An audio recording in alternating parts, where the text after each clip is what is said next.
خرجتم من المونديال من دون شك. نعم، خرجنا أمام منتخب عنيد أسود الأطلس. أنا جدا مستاء من المدرب العجوز الذي تركني في دكة الاحتياط مباراتين ففازوا عليهم. تقصد البرتغال؟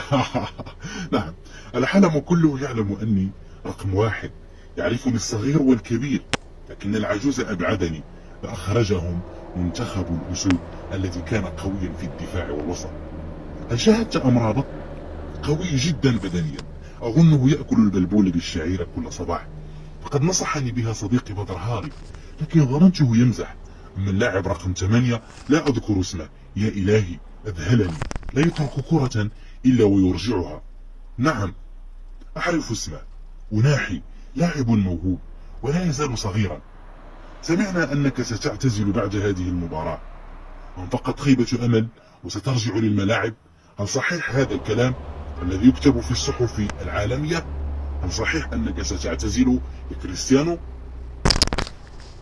في الحقيقة ذرفت الدموع بمرارة، لأني عرفت أنه آخر مونديال ألعبه، خاصة أن عمري تجاوز 37 سنة.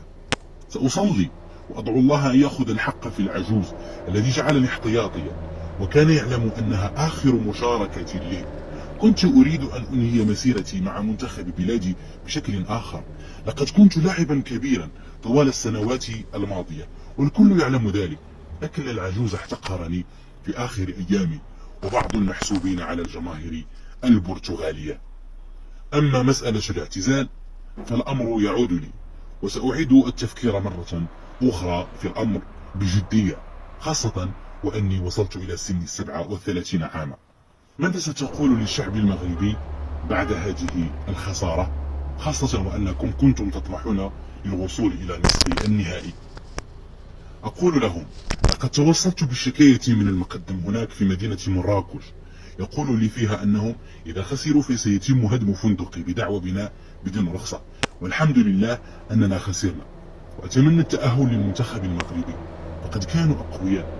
الناصري سجل هدفا عالميا، كنت أظن أن قفزتي أعلى، لكنه تجاوز الحارس واللاعب وضرب الكرة برأسه فأسكنها الشباك.